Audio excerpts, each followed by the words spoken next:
And now, from Greater Sandton and beyond, get ready for the Sandton Times Hour with your host, Alexander. Ladies and gentlemen, everyone in between and beyond, welcome to the Sandton Times Hour. It's edition 197. It's week 22 of 2025, and I'm Alexander Leipner. And it's a very special welcome to everyone listening today, but if you're listening for the very first time, a very special welcome to you. Of course, our regular listeners, you're always welcome every single week to the Sandton Times Hour. If you're listening on air or online, if it's in Gauteng, across South Africa, or anywhere else in the world, I'm happy to report that all is well in Sandtonland, even though it's gotten a little bit chilly.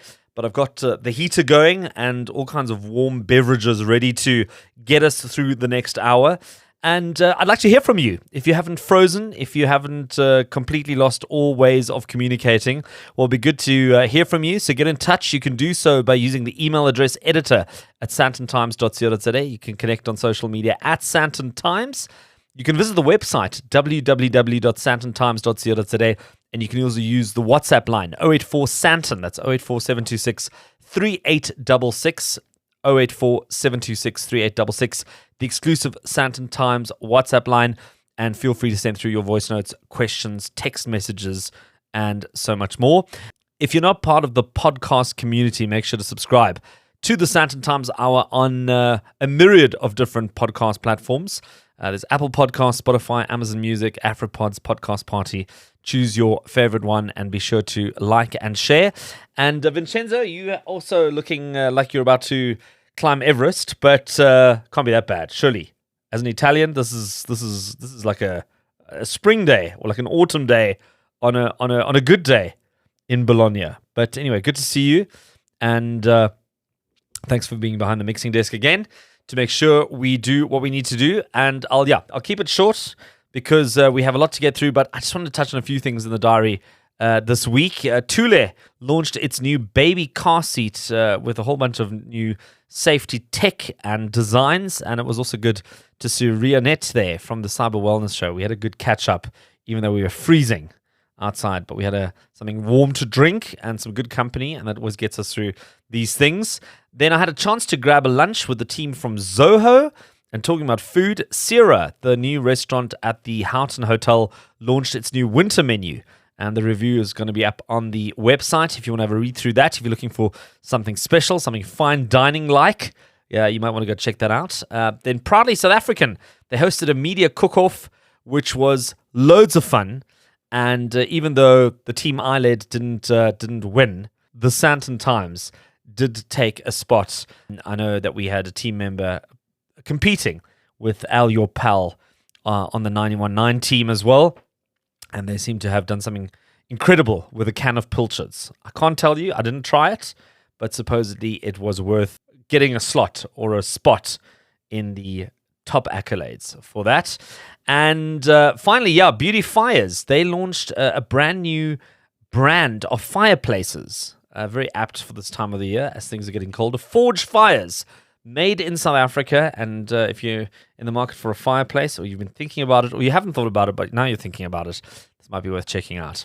Who are we talking to this week? What are we talking about this week? Well, in a bit, I'll be finding out a bit more about a Sandton fundraiser, which involves a bit of physical activity for a good cause, so stick around for that. Then we take a look at the impact of the Trump-Ramaphosa encounter at the White House. And what that's had on the local hospitality industry so far.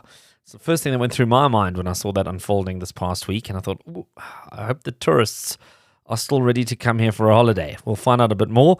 We have our regular check-in with our entertainment commentator. And this week it's over a round of golf. Stay tuned for that. And finally, if you're into luxury goods, but not into high prices, could there be a better way to do some shopping? Stay listening. All this and more coming up next. Show some love. subscribe, share, Leave a review and rating for the Sandton Times Hour on your favorite podcast app now. You're listening to the Sandton Times Hour. Joining me in just a minute is Savannah Cozzi, the Executive Director of the Education Outreach Foundation, a non-profit organization working to provide access to digital literacy and educational resources across the country. And in a collaboration with Gold's Gym Sandton, she's teaming up with the team for a full year of monthly fitness fundraisers, all in the name of supporting education. And their 2025 campaign kicks off this past month with a deadlift and donate event, which encouraged participants to deadlift and contribute the equivalent amount to a cause that's changing lives. I know if it was me, I don't know how much money we'd raise, but hopefully there's other people who can deadlift a bit better than I can. But Savannah's here to tell us more about the inspiration behind the campaign, how you can get involved, and what this means for learners across the country. And welcome to the Sandton Times Hour, Savannah. Yeah, thank you so much for having me. It's such an amazing opportunity to be able to share the incredible partnership that we have with Gold's Gym in Sandton. And I think it's such a testament to when businesses and brands come together for a greater cause. So what we have decided to do is, I'm actually a Gold's Gym member, and having spoken to the managers there, we thought of a creative way that could encourage individuals to come to gym, but also then to know that by them joining into a fitness class or joining into a campaign like Deadlift and Donate, they would be actively contributing to providing more educational opportunities to learners in South Africa. And yeah, that's how it started, and it's been doing so great. Every month, a different campaign, a different fitness initiative. People get involved, and yeah, this past week, the Deadlift and Donate campaign was amazing, and so excited for the ones that are to come.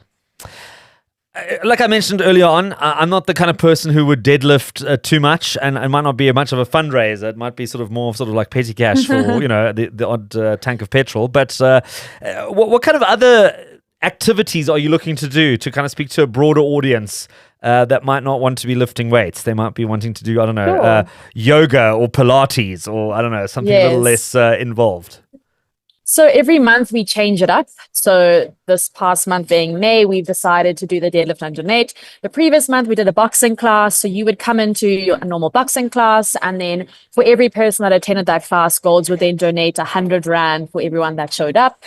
Previous to that, we did a switch class, which is a high intensity interval training. We are planning some other ones, some more relaxed ones, like you said, if you wanted to do yoga or Pilates, things like that. But I think the point is, it's actually also creating awareness, because by virtue of us being there at the particular gym at the time where people are coming, and we're able to share about the work that we're doing. And for a nonprofit, as much as the fundraising is so important, it's also about sharing what we're doing so people can get involved.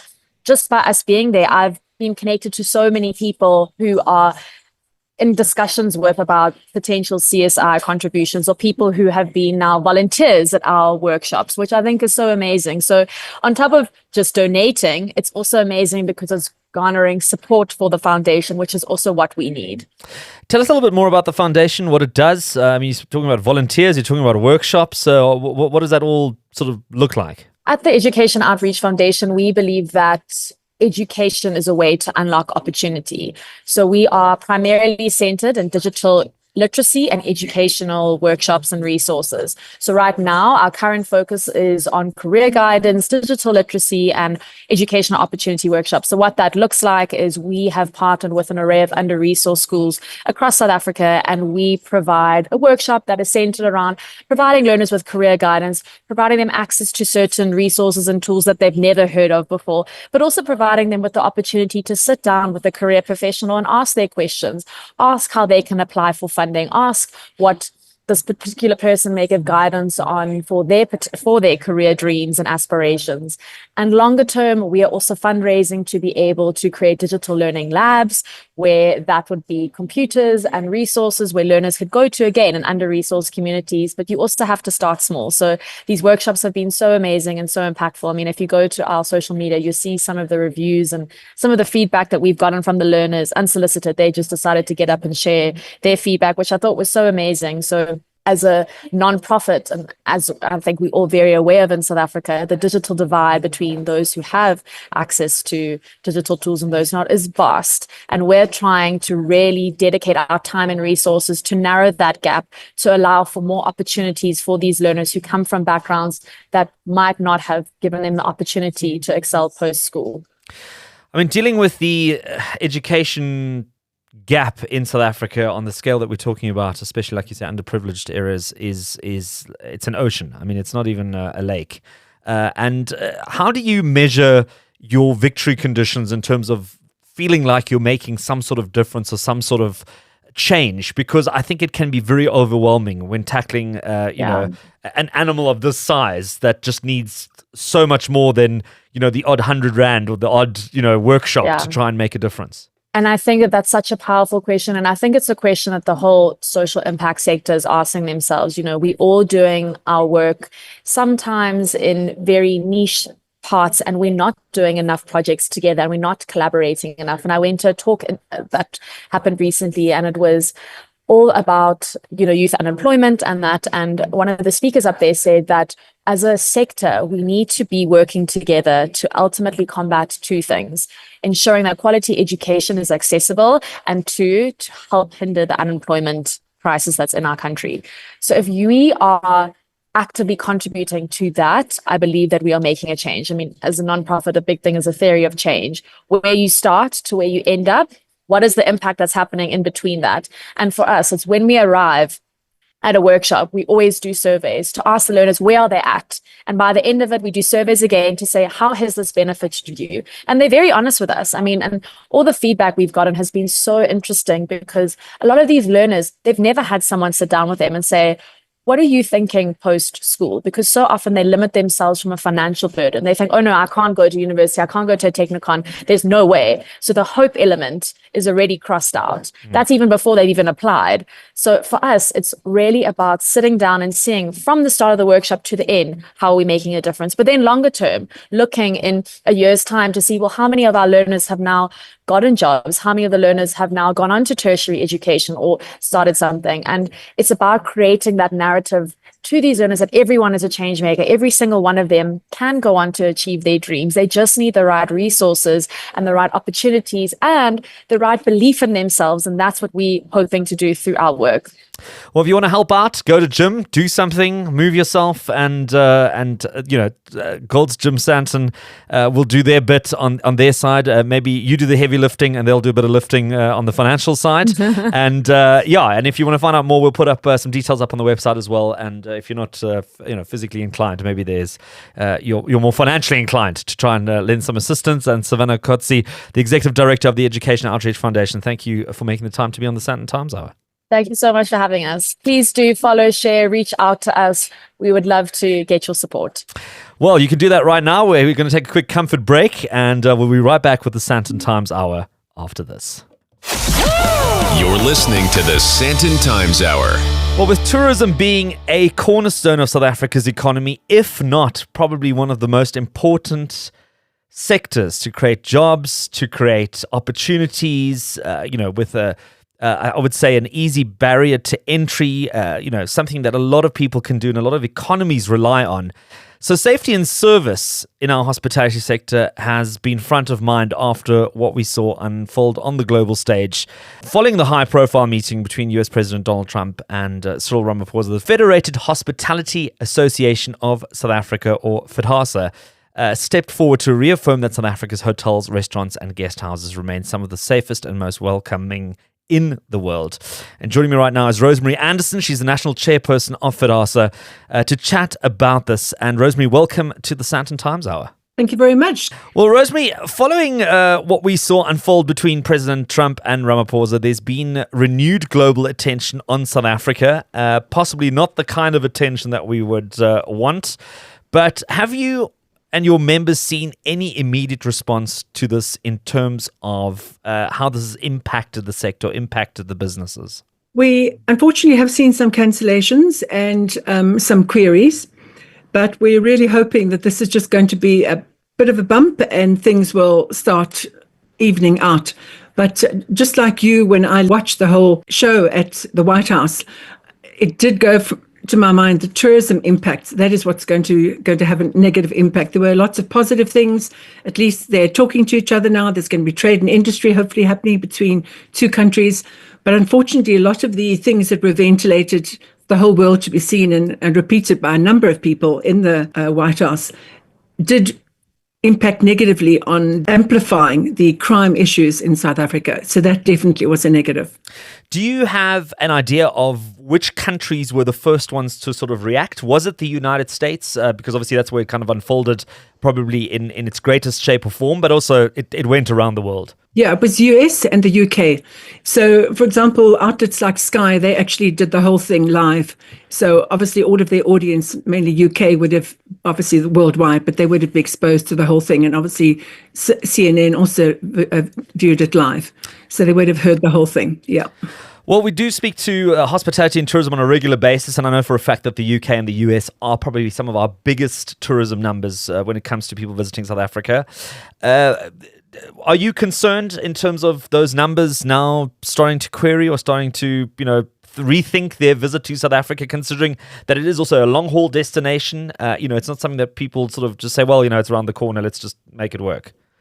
Interestingly, the inbound tourism from America, actually, the numbers have been really great in the last year or two. They've actually increased tremendously, whereas the UK numbers have actually been very stagnant. In fact, they're less than what they were pre-COVID. So we've been very happy about what we've seen happening from America. And let's just hope that all of this is seen in context. Every country has got crime. And the one thing about us in tourism in South Africa is that we are so conscious of it. We put so much more effort into actually protecting our guests and ensuring they have a safe environment. And we've got lots of programs in place with the Minister of Tourism and with SATSA, whereby we do far more than any other country would do with regards to actually protecting our guests. We guard them jealously and we really look after them. We know the ramifications. So if we are comparing ourselves to other countries and crime, which, you hear about people going to France and having their bags snatched, and anywhere in the world you hear about it. We are very, very conscious, and you very seldom actually hear about visitors experiencing something because we really are conscious of it. And we've also all got our own security companies. As you know, a lot of hotels overseas don't have safety and security in place like what we do. So I think that's actually ironically benefited us. Is this the kind of situation where FEDHASA and South African tourism and sort of all the tourism-related bodies come together and say we need to reinforce some of the things that we've been speaking about doing? I know there's been a lot of talk of, possibly getting a dedicated police tourism sort of unit together. I know if you go to places like Egypt, if you go to places like the Seychelles, they have a dedicated unit within the police force or the security forces that are dedicated to looking after tourists in high traffic spaces. Yes, well, we've already got that in some areas. We've got tourism monitors, and incidentally, a few days ago, anyway, our Minister of Tourism actually got together a number of us from different associations and also individuals who've got expertise in the industry, and she's actually formed a number of working groups, and one of them happens to be safety. So this is very appropriate. It's actually been chaired by the CEO of TBCSA, the Tourism Business Council of South Africa. So some exciting things going to be seen in that regard, but it's not like we're not doing something. A lot of areas have actually already got tourism monitors on the ground, but this is going to be actually reinforced and actually increased. Now, we can't ignore the situation or the realities of living in South Africa, but if you had to share a message with international travelers who might be rethinking or hesitant to come to South Africa based on what they've seen in the headlines or maybe what they listened to in this White House briefing, what is that message, Rosemary? The message would be that you cannot come to a country which is more beautiful, exceptionally well priced. Oh my goodness. See what you pay for a lovely glass of South African wine here in comparison to elsewhere all over the world. Our friendliness, the level of service in hotels. You've got some beautiful hotels in Sandton there, which are so well renowned all over the world. And the crime situation is just like it is in every other country. Don't go to dodgy areas, just like you wouldn't in any other country. Act responsibly, just like you would in every other country. And South Africa now, we are positioning ourselves as a very, very welcoming country, particularly Sandton too. We want tourism. We're encouraging tourism. You'll see lots of other places like Madrid and Barcelona, towns and cities who actually don't want tourism anymore. We are very friendly and welcoming and want tourists. And I would say you will struggle to find a place which is more welcoming, well-priced, and great value for money, great service too. If I can also just comment, one of the things in tourism we look at as a country, if someone visits, do they ever go back again? And South Africa has got one of the highest repeat tourisms in the world. So that tells you something. Once they've been to us, wow, they come back again. Also, that's why tourism, conference tourism and sports tourism is so great. When people come here for an event, they might be by themselves, but they go back to their families and say, wow, South Africa, you can't beat that. Well, I have to amplify your sentiments and also just saying that I think South Africa does have so much to offer. I mean, for anyone who travels overseas regularly and comes back home, we know what we have. And we need to do more with it. And I think we're not doing enough with it. And I think we need to really make sure that tourism and travel starts becoming a really, really important sector, much like the mining industry, much like agriculture, much like everything else. I think it's a great job creator. And Rosemary Anderson, National Chairperson of FEDHASA, thank you for the time on the Sandton Times Hour. Cheers. You're listening to the Sandton Times Hour. Taking you into the second half of the Sandton Times Hour. My name is Alexander Leipner. And if there's anything that sounded good on the show, but you didn't get all the details, don't panic. There are show notes on the website every single week. You log on to www.sandtontimes.co.za and you get a detailed breakdown of everything we've discussed on the show this week. Links, further reading, information you might need, times, slots, whatever it is. You can find it there. And of course, you can also check out the Sandton Times on social media at Sandton Times, whatever your preferred social media platform is. And of course, also use the WhatsApp line 084 Sandton. That's 084 726 3866. And feel free to send through your voice notes, text messages, and media. And that's the exclusive Sandton Times WhatsApp line. Right now, let's chat all things entertainment as we always do with our regular commentator, Tat Wolfen. And Tat, you and I ventured out of Greater Sandton and we went to Bedford View to go play some neon glow mini golf. I haven't played mini golf since the great Rinderpest outbreak of 1843, I think it was. Me too. And wow, what fun we had. Hey, it was great. How cool was it? No, it was good. I agree with you. I think there used to be a lot of those sort of outdoor ones where you had to sort of, climb through jungles and pirate ships and whatever else. And this one is fully contained. I think it's great for winter. And it's quite different. It's all, that sort of blue light that picks up on the sort of very eccentric colors. And Ultraviolet. Yes. And it was challenging. It was interesting. I mean, we had a good time, I think. It was a very challenging course. Yeah, we look at some of these things. I looked at a couple of those holes and I thought, maybe I should just go and have a cup of tea somewhere. But I was actually quite surprised with how well I did.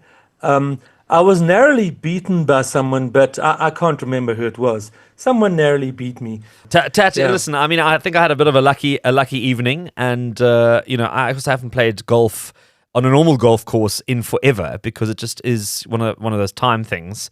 But every good golfer knows that often a golf game starts and ends on the putting green or on the green in general, and you can have the best drive, the best fairway experience, but the moment it hits that last patch, it can all fall apart right there. And I think that's the beauty of mini golf as well, because it tests that particular thing. Apart from the fact that they also then reinvent those little holes with ramps and additional hazards that you have to get through. But huge fun, and around us as well, people were like screaming that they managed to land a putt, or cursing that the ball just missed the hole, sort of thing. So there was just such a vibe in the place. And of course, the wonderful thing about it is that it's a family vibe.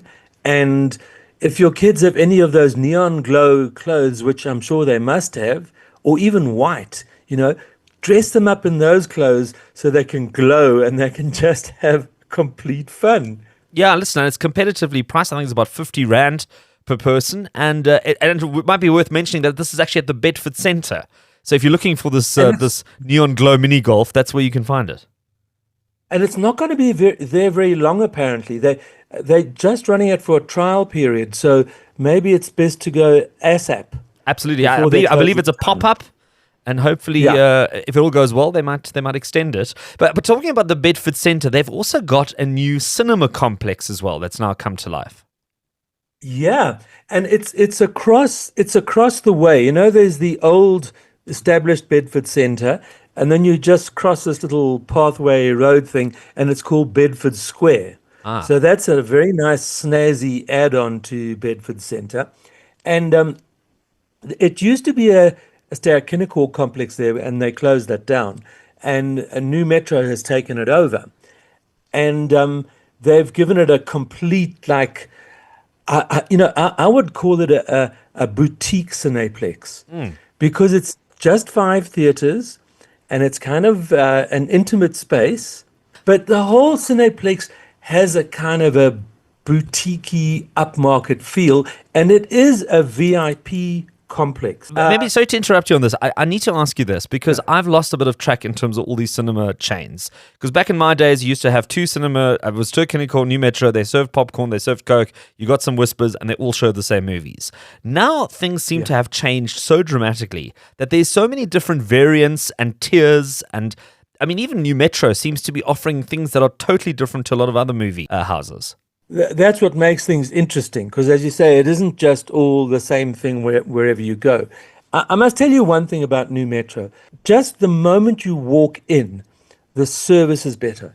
The smiles, they guide you towards where you need to go, whatever, enjoy the show. So I've really been impressed with the staff at NuMetro. And for me, that's already more than half the battle won. Yeah. You know what I'm saying? Whether it's a supermarket or a cinema, if the staff smile and they're obliging and friendly, then already you feel kind of special. Then if you're going to look at the sort of theatrical offerings, okay, Sterkinekor has IMAX, but NuMetro has what they call Scene Extreme, with the big X, Scene Extreme. And Scene Extreme has screens the same size, if not a bit larger than the IMAX screens. Okay. And they have Dolby Atmos, which is the latest sound system in cinemas around the world.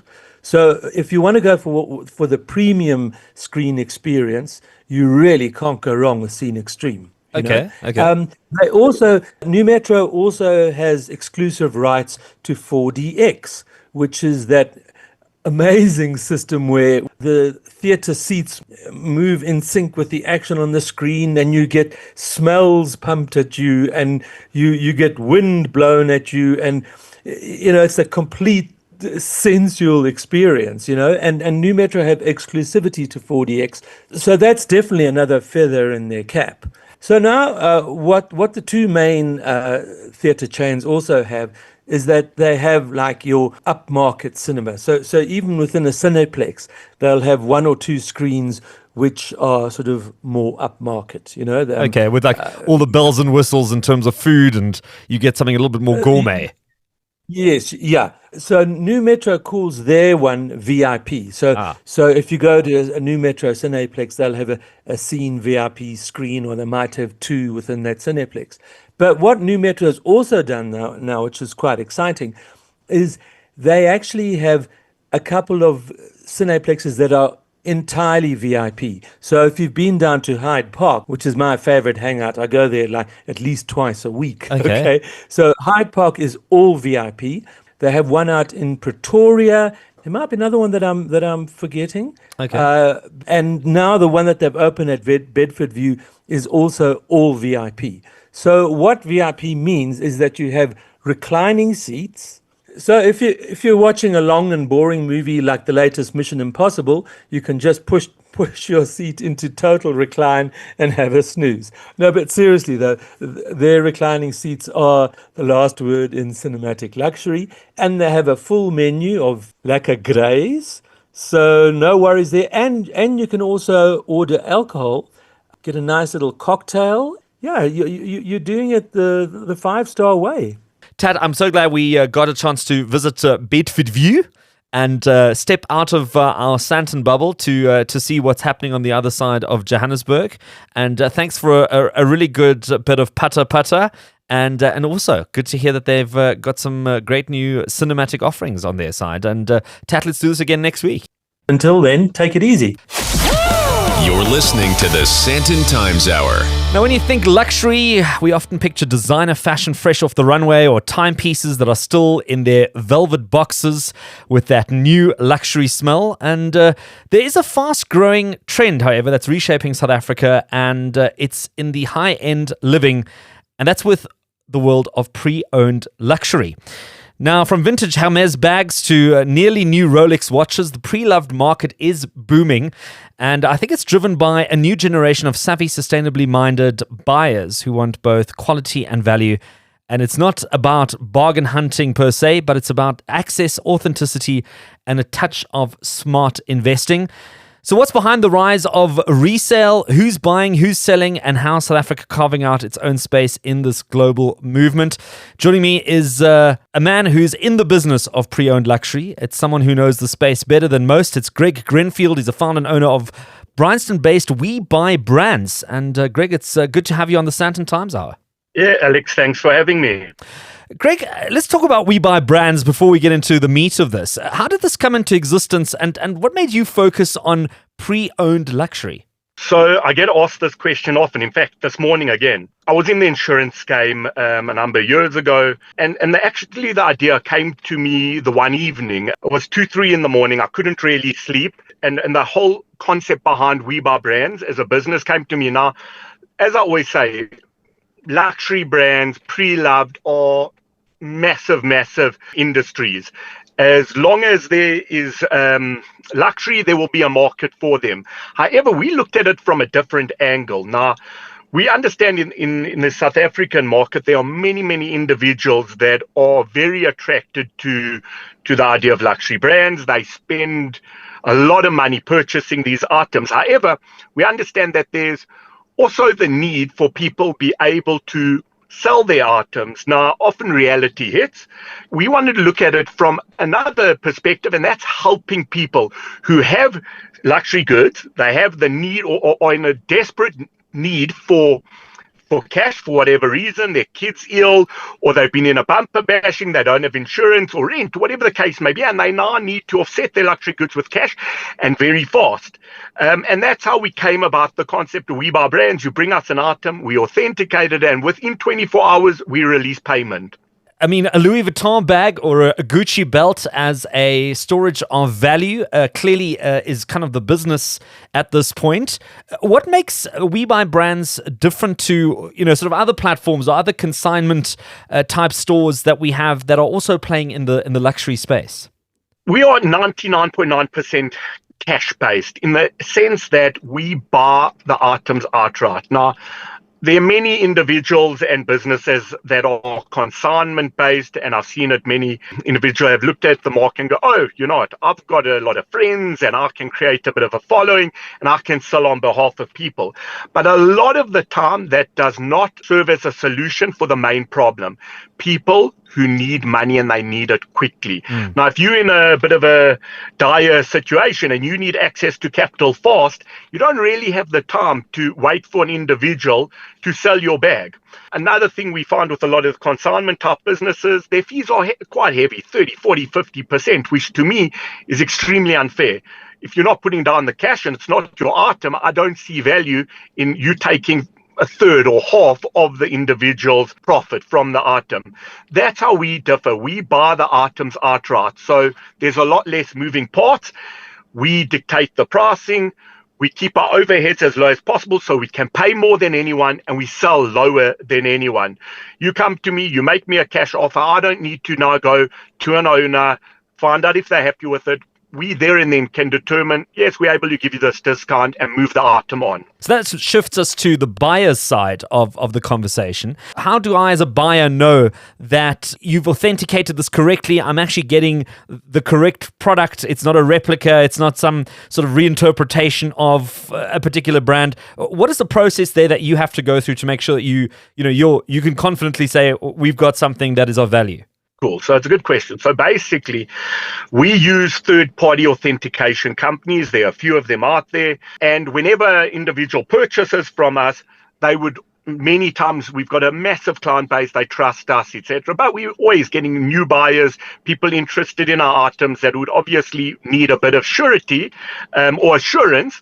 that the items are real, that's when we would obviously give them the third-party authentication together with the item. Now, obviously, many of our clients bring the items together with the invoices or the receipts. We cannot do much with those for a couple of reasons. Number one, I cannot give a client's receipt out to a buyer. It goes against the POPIA Act, and it gives out their private info. However, we've also had issues in the past, not often, but these things happen, where a client's gone, or an individual, should I rather say, than a client, has gone to Louis Vuitton, they've bought a handbag, they've then gone to China Market, found the exact copy of the bag, put it in the packaging with the receipt and brought it to us. So we take stringent steps and protocols in order to make sure everything that is brought to us is authentic. And then I think that's quite an important point, is that there is some sort of proof when you buy a sort of pre-owned luxury, that what you're paying and what you think you're buying is certainly what it says on the packaging. What are you seeing? Absolutely. What are you seeing in terms of trends? What's doing really well at the moment? Is it handbags, watches, particular brands that people are looking for? You know, handbags will always be popular. In terms of brands, I found that the more mainstream brands in South Africa dominate the market. Your Gucci's, your Louis Vuitton, your Dolce, Cartier on the jewelry side. There isn't a Chanel in South Africa. There's no Hermes in South Africa. So those are very popular brands, but obviously people don't have direct access to them unless they go overseas. So it's definitely your mainstream ones. There are a lot of great brands that are offered to us all the time, whether it's like a Loro Piano, for argument's sake, that we turn down, not because we don't love the brand or we don't think it's an unbelievable brand. We just follow the trends, as you say, and it's often the mainstream brands that gain most of the attention. What's been the most memorable item that has come through your door or across your desk in the last couple of months? We've had a number of very interesting things. Probably the most interesting item or exclusive item I got was a fringe bag, a bucket bag. It was the Takashi Murakami collab with Louis Vuitton, which was done a number of years ago. Now, this bag, funnily enough, was sitting in a cupboard of a property that belonged to an individual that had moved to the States, and their son was cleaning out this house and brought me this bag. I'm not really aware of the value, etc. We did our homework, and the last bag, not even in the same condition, had sold for about $26,000.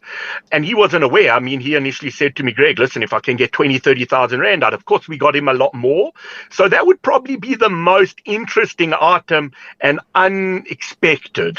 Wow. Well, if anyone needs their house cleaned out, give me a call. I'm sure I'm available on the weekend to have a look through your second hand. Absolutely, 100%. My goodness. Now, do you still find that there's a resistance to second-hand luxury? I mean, is there still a certain education, a certain misconception that is happening in the market for people who are like, I don't know if I really want someone's second-hand, Gucci sneakers or whatever the item is?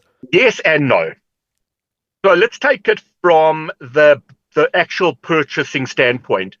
I think the whole stigma behind pre-loved, it's in the past. People are understanding more and more the financial implications of going towards a pre-loved market. And I use this example a lot of the time. I mean, you take like a Neverfull handbag, which is a Louis Vuitton bag. It's a very, very well-known, popular bag. You walk through one of the main malls here, Sandton, for argument's sake, and 10 ladies have a Louis Vuitton Neverfull. The chances are maybe 3 of them are real, 7 are fake. No one knows which one's real, which one's fake. You then obviously want an authentic one, you purchase it.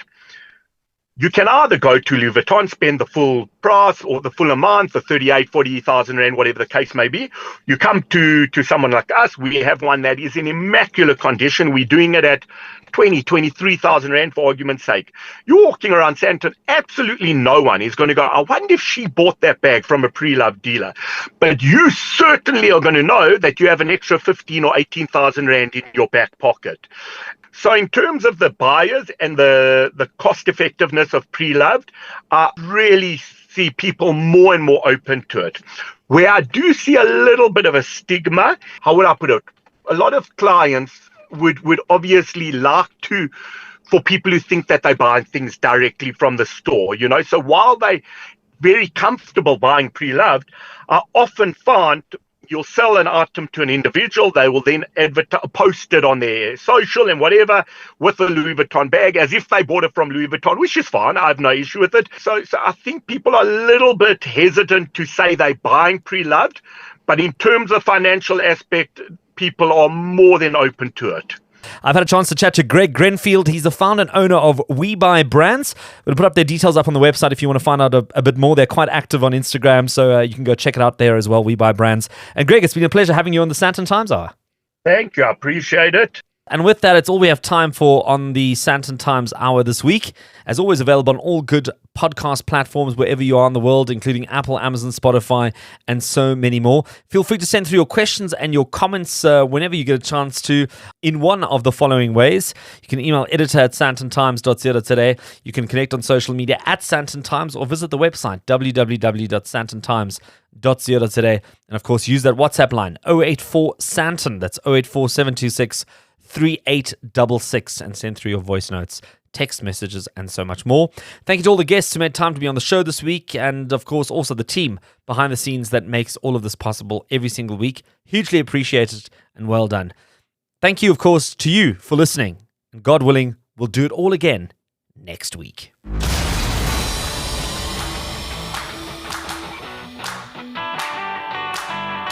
That's it for this week. Thanks for listening to the Sandton Times Hour. And if you enjoyed it, be sure to share it.